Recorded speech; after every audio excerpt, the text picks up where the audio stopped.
सवाल ये था कि आप मुसलमानों के 72 फिरके हैं, 72 फिरकों में जब कोई हिंदू मुसलमान बनता है तो उसको कौन सा फिरका दिया जाए या कौन सा फिरका पहनाया जाए। अस्सलामु अलैकुम वरहमतुल्लाहि वबरकातुहू। मैं उम्मीद करता हूँ आप सब हजरात खैरियत से होंगे और ठीक ठाक होंगे। दोस्तों, इस बंदे ने डॉक्टर जाकिर नायक साहब से सवाल किया कि डॉक्टर साहब, आपके इस्लाम में तो 72 फिरके हैं, जब गैर मुस्लिम मुस्लिम होता है तो उसको किस फिरके में जाना चाहिए। तो आइए सुनते हैं कि डॉक्टर जाकिर नायक साहब ने इस बंदे के इस सवाल का क्या जवाब दिया है। वीडियो बहुत ही कमाल की है, इसको आखिर तक जरूर देखिएगा। तो आइए चलते हैं वीडियो की तरफ। सवाल ये था कि आप मुसलमानों के 72 फिरके हैं, 72 फिरकों में जब कोई हिंदू मुसलमान बनता है तो उसको कौन सा फिरका दिया जाए या कौन सा फिरका पहनाया जाए। ज्यादा थोड़ी सवाल में गलती है तो मुजरत। भाई साहब ने बहुत अच्छा सवाल पूछा है, बहुत अहम सवाल पूछा है। उसने कहा कि अगर मैंने सही सुना, मैं ढूंढ रहा था किधर है, पता चला का बारादरी में। अगर मैं सही सुना, उन्होंने कहा कि इस्लाम में 72 फिरके हैं और अगर कोई गैर मुस्लिम मुस्लिम बनता है तो कौन से फिरके में दाखिल होगा। भाई साहब, इस्लाम में 72 फिरके नहीं है। ये इस्लाम में नहीं लिखा है कि इस्लाम में 72 फिरके, कुरान में भी नहीं लिखा है, हदीस में नहीं। अल्लाह के रसूल फरमाते हैं कि मुसलमान 72 फिरके में बटेंगे। अल्लाह के रसूल ने ये नहीं कहा कि बनाओ फिरके। कुरान मजीद में लिखा है फिरका बनाना हराम है। सूरह अनाम सूरा नंबर 6 आयत नंबर 158 159 159 वहां लिखा है कि जो भी फिरके बनाएगा ये रसूल तुझको उससे लेना देना कुछ नहीं, अल्लाह ताला उसे देखेगा। कुरान के कई आयतें फिरके बनाना हराम है, उसके बावजूद तिरमिज़ी की सही हदीस है, हदीस नंबर 171, जहाँ अल्लाह के रसूल फरमाते कि मुसलमान बात जिस तरीके से ईसाई ने या यहूदी ने 71 फिरके बनाए, ईसाई ने 72 बनाए, मुसलमान 73 बनाएंगे, 73 नॉट 72 73 73। तो अल्लाह के रसूल फरमाते क्या मुसलमान बनाएंगे, अल्लाह के रसूल ने ये नहीं कहा क्या बनाओ। आप समझ रहे, कुरान में साफ कहा गया है फिरके बनाना हराम है। अल्लाह ताला फरमाते सूरह इमरान में सूरा नंबर 3 आयत नंबर 103 में वातसिमू बिहब्लिल्लाहि जमीअन वला तफरकू, अल्लाह की रस्सी को मजबूती से पकड़ो और आपस में मत बंटो। अल्लाह की रस्सी क्या है? कुरान और सही हदीस। तो फिरके बनाना हराम है इस्लाम में, लेकिन फिर भी बनाएंगे। आपका सवाल है अगर कोई गैर मुस्लिम मुस्लिम बनता है तो कौन से फिरके में जाएगा? वो मुसलमान बनेगा। कुरान की कई आयतें कौला इन्ननी मिनल मुस्लिमीन, कहो कि मैं मुस्लिम हूं। कुरान में कहां नहीं लिखी कि बाकी कुछ कहो। तो इस्लाम एक ही मजहब है। अगर कोई गैर मुस्लिम अपनी मजहब को तब्दील करेगा, हम कहेंगे उसे इस्लाम में दाखिल हो। अपने आप को क्या बोलो? मुसलमान, मुस्लिम, फुल स्टॉप। अगर कोई शख्स नदवा से पढ़ा, अपने आप को नदवी बोलता, मुझे कोई एतराज नहीं। कोई देवबंद से पढ़ा, देवबंदी बोलता, मुझे कोई एतराज नहीं। मदीना से पढ़ा है, मदीनी बोलता, मुझे कोई एतराज नहीं। लेकिन दीनी लक़ब से मुस्लिम, सिर्फ मुस्लिम। हम मुसलमान एक साथ होना चाहिए, दुनिया भर में बटे हुए, चाहे पाकिस्तान हो, चाहे हिंदुस्तान हो, कोई भी स्थान हो। हम मुसलमान आपस में क्यों झगड़ रहे? जैसे कि मैंने कहा कल और पहले भी, ये जो चारों अइम्मा हैं, इमाम अबू हनीफा, इमाम मालिक, इमाम शाफी, इमाम अहमद इब्न हंबल, हम चारों की इज्जत करते। चारों बड़े बड़े उलमा थे, कई अइम्मा थे, बट ये चारों के जो तुलबा थे, उन्होंने और फेमस किया। ये चारों अइम्मा माशाअल्लाह अपने जहन से हमें दीन समझाने लगे। और मेरे नजदीक जब मैं ये चारों अइम्मा की किताबें पढ़ा हूं और उलमा के साथ मैं स्टडी किया हूं, मेरे वालिद शाफी थे, मैं रत्नागिरी से बॉम्बे में पैदाइश है, तो बचपन में शाफी पढ़ाने आते थे मुझे। बट मेरे वालिद माशाअल्लाह बहुत खुले जहन के थे, वो सारे उलमा से बहुत करीब थे और घर पे एवरी सेकंड डे उलमा आते थे, हनफी आते थे, शाफी आते थे, अहले हदीस आते थे माशाअल्लाह। मुझे याद है कि बचपन में मैं मुजाहिदुल कासमी, काजी मुजाहिदुल कासमी हनफी फिक्र के बड़े फकीह है, इंतकाल हो गया, अल्लाह उन्हें जन्नत फिरदौस नसीब फरमाए। तो पहले बार जो सीखा मैं हनफी मजहब के बारे में वो थे काजी मुजाहिदुल कासमी के साथ, फिर अली मियां नदवी के साथ घर पे आते थे, मैं उनको मिलने जाता था जब वो मुंबई आते थे। भाई मौलाना पारेख है, ये सब लोग से ताल्लुक थे।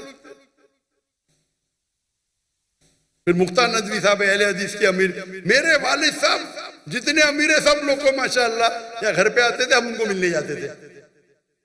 और मैं तो बच्चा था पहले, 15 साल का, 20 साल का, 25 साल का, फिर और मैं इनसे सीखता था।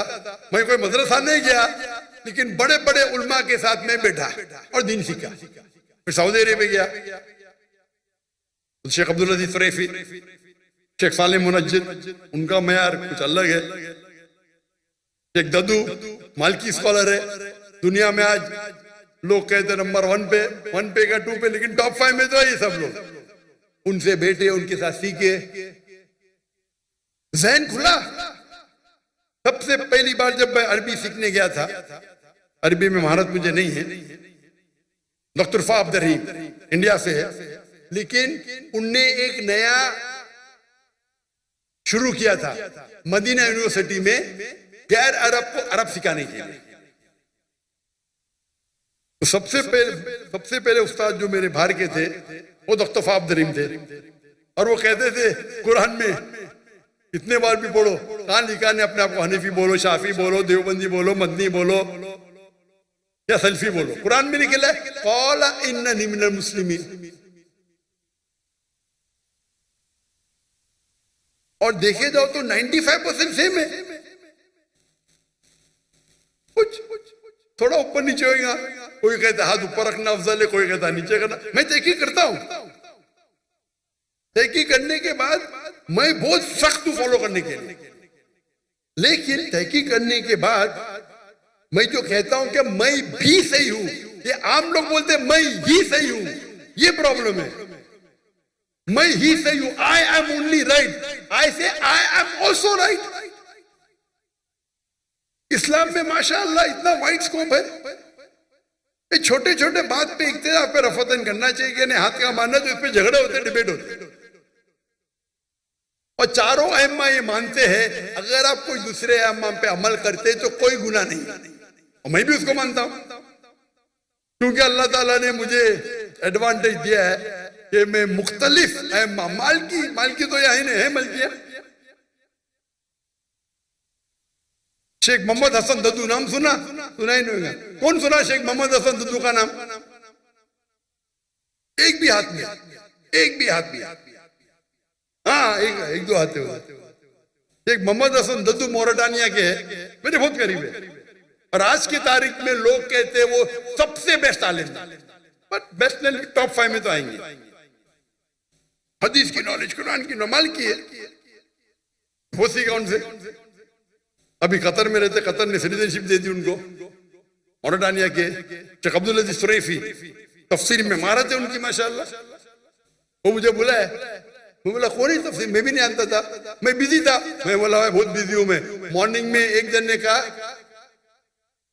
मोहम्मद अल अरीफी, मोहम्मद अरीफी का नाम सुने आप? मोहम्मद अल अरीफी अरब वर्ल्ड में बहुत फेमस है।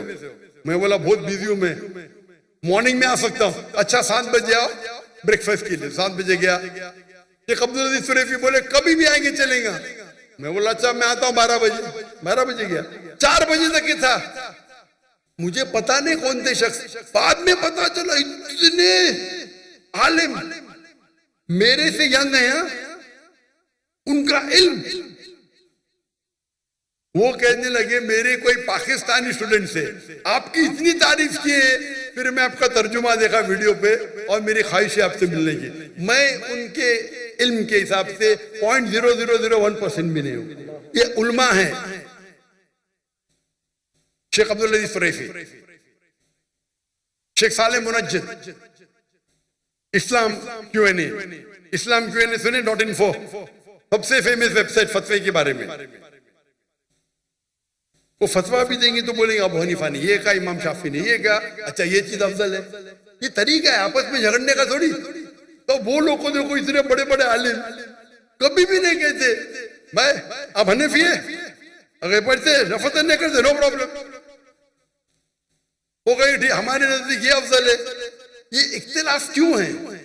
इख्तिलाफ है क्योंकि there is a difference of फिक्र। अभी कोई फॉलो करेगा एलोपैथी, कोई फॉलो करेगा यूनानी, ये 95% सेम है। और जो इख्तिलाफ भी है वो छोटी छोटी बात पे, फरूरी बात पे, उसके ऊपर झगड़ने की जरूरत क्या है? मैं तो सारे उलमा से मिलता हूं, मुझे कोई प्रॉब्लम नहीं, इल्म हासिल करता हूं, और वो मुझे इज्जत देते तो मुझे शर्म आती, वो मेरा माथा चूमते तो मुझे शर्म आती। इतने बड़े आलिम बोलते नहीं आप तकाबले अध्ययन में माहिर है। अरे भाई मैं माहिर नहीं हूं, मैं स्टूडेंट हूं भाई। वहां के बड़े बड़े अरबोपति बिलियनर मेरे गाड़ी का दरवाजा खोलते, शर्म आती। अरब लोग अल्लाह ने इज्जत दी है तो दीन की कदर करते, दाई की कदर करते, शर्म आती है। जहां तक के मुसलमान है, जो गैर मुस्लिम देखता है वो यही देखता है कि हनफी है, शाफी है, देवबंदी है, बरेली है। वो मुसलमान है मारो, हम आपस में झगड़ते। हम अगर एक हो जाएंगे, हम मुसलमान एक हो जाएंगे तो कोई माई का लाल हमें कुछ छू नहीं सकता है। माफ करना जरा जबान मेरी मुंबई की हो गई। इंशाअल्लाह कोशिश तो कर रहे, हम कोशिश ही कर सकते, बाकी अल्लाह पे छोड़ते। जो भी अल्लाह ने आपको सलाहियत दी है उसका इस्तेमाल करो। अगर अल्लाह ने सलाहियत दी मुझे बात करने की और बात करने के टाइम में मैं चुप बैठ जाऊंगा, अल्लाह मुझसे सलाहियत दे लेंगे, क्या डरने का। हम तो अल्लाह का पैगाम फैलाने के लिए जिंदगी वक्फ कर दी, तो क्या डरना। इसीलिए अल्लाह ताला फरमाते सूरह इमरान में सूरह नंबर 3 आयत नंबर 103 में वातसीमु बिहब्लिल्लाहि जमीअन वला तफरकू, अल्लाह की रस्सी को मजबूती से पकड़ो और आपस में मत बंटो। आपके पास भी इस मुल्क में बड़े बड़े उलमा हैं। मुफ्ती तकी उस्मानी इकोनॉमिक्स के अंदर, इस्लामिक इकोनॉमिक्स में आज के तारीख में नंबर 1 है। मुफ्ती तकी उस्मानी का नाम तो सुना होंगे आपने, जानते होंगे, लेकिन आज की तारीख में नंबर 1 है। और एक शख्स थे जो इंतकाल हो गया, उनका नाम है डॉक्टर हामिद हुसैन हसन। किसने डॉक्टर हामिद हुसैन का नाम सुना? थोड़े लोग नहीं सुना। आप पाकिस्तान में रह के डॉक्टर हामिद हुसैन का नाम नहीं सुना तो प्रॉब्लम है। आप डॉक्टर हामिद हुसैन इजिप्शियन है, मिस्री है, जो इस्लामाबाद में उनने इस्लामिक यूनिवर्सिटी कायम की। आपकी फैजल मस्जिद तो है, किसने बनाया? डॉक्टर हामिद हुसैन हसन इकोनॉमिक्स के माहिर है। शेख तकी उस्मानी, मुफ्ती तकी उस्मानी, अरब वर्ल्ड में शेख बोलते, इंडिया पाकिस्तान में मुफ्ती मौलाना बोलते, तो शेख अलग अलग लक़ब देते। ये दोनों माहिर है, फादर ऑफ इस्लामिक इकोनॉमिक्स। उन्हें 19 साल, वो कहते थे, मुझे काफी करीब थे मेरे, अब इंतकाल हो गया। 19 साल इस्लामाबाद में वो थे और बेनजीर भुट्टो से लैंड ली और $500 मिलियन कलेक्ट किया बाहर से और इस्लामिक यूनिवर्सिटी कायम की। तो तो जब मैं 1991 में आया था तो मैं बोला मैं जाके दिखूं उसे, तो वहाँ डॉक्टर अनीस अहमद रेक्टर थे। अभी इस्तिकबाल करने के लिए अभी के जो रेक्टर है डॉक्टर मोहम्मद इलियास, माशाअल्लाह, उनको मुलाकात हुई थी मेरी। तो आपके मुल्क में भी माशाअल्लाह स्कॉलर्स हैं। हम हमारे स्कॉलर्स की इज्जत नहीं करते। अगर हम उल्मा की इज्जत करेंगे, दाई की इज्जत करेंगे, इंशाअल्लाह अल्लाह ताला आपका भी औहदा बढ़ाएंगे। और मेरी हमेशा ख्वाहिश है कि स्कॉलर्स को मिलना। तो 1991 में मैं आया था डॉक्टर इरशाद अहमद को मिलने, और मिलके मेरी जिंदगी बदल गई। एक शेख दीदात थे, दूसरा डॉक्टर इरशाद अहमद थे, और मेरा शौक है उल्मा से मिलना। तो जहां भी जाता हूँ उल्मा से मिलता, उल्मा से मिल के अल्लाह ने थोड़ी सी नॉलेज मुझे भी दे दी। लेकिन मैं मुख्तलिफ उल्मा से मिला, मुख्तलिफ, हनफी, शाफी, हम्बली, मलकी, सलफी, अहले हदीस, माशाअल्लाह। चंद लोगों को मौका मिलता है जैसा अल्लाह ने मुझे दिया। इसीलिए मेरी हमेशा है कि मैं अपने को बोलता हूं क़ाला इन्ननी मिनल मुस्लिमीन। अमली तौर पे चारों अइम्मा ने कहा, आपको कोई भी फतवा मिला जो अल्लाह और अल्लाह के रसूल के खिलाफ है, फतवे को छोड़ दो। तो अमली तौर पे मैं पक्का हनफी, पक्का शाफी, पक्का हमली, पक्का मलकी, पक्का अहले हदीस, पक्का सलफी। मैं तहकीक करता हूं, अमल करता हूं। ये सब मेरे अइम्मा हैं। और अब जाएंगे, अगर बाहर निकलेंगे पाकिस्तान और इंडिया के बाहर, ये उल्मा को मिलेंगे, ये आलिम सब लोग की इज्जत करते। मैं भूल गया और एक बड़े आलिम के डॉक्टर जिया रहमान आजमी, हिंदू थे, वो मेरे उस्ताद थे हदीस में, हिंदू ब्राह्मण थे। 19 या 20 साल की उम्र में इस्लाम कबूल करके मक्का भाग गए, फिर कायरो जाके सीखे हदीस, फिर मदीना यूनिवर्सिटी के डीन बने। डीन मैंने हदीस उनसे सीखी, हिंदू से तो मुसलमान बन गया। तो अल्हम्दुलिल्लाह अल्लाह ने मुझे इतना नवाजा, क्योंकि अमेरिका सीखने के बाद ना मैं अमेरिका के पीछे भागा, ना मैं सीखने के बाद अल्लाह ने सारा दौर करा, अमेरिका का भी दौर करा, ऑस्ट्रेलिया का भी, लंदन का भी, यूके का, नाम लो शहर में हूं मैं, लेकिन दावत करने के लिए। तो जो भाई साहब का सवाल था कि अगर कोई गैर मुसलमान बनता है, उसे कहना चाहिए मुस्लिम बनो, अल्लाह और अल्लाह के रसूल की बात मानो, कुरान मजीद पे अमल करो और सही हदीस पे अमल करो, और अपने आप को मुस्लिम कहो। इंशाअल्लाह अल्लाह ताला आपको आखिरत में जन्नत में लेके जाएंगे। और दुआ है कि हम पाकिस्तानी भाई, हिंदुस्तानी भाई, जितने भी मुसलमान हैं और बहनों, अल्लाह की रस्सी को मजबूती से पकड़े। तो दोस्तों, ये थी हमारी आज की वीडियो। अगर आप हजरात को ये वीडियो अच्छी लगी हो तो वीडियो को लाइक और मेरे चैनल को सब्सक्राइब जरूर कर दीजिएगा, ताकि हर आने वाली नई वीडियो आप हजरात तक बआसानी पहुंच सके। जज़ाकल्लाहु खैरा।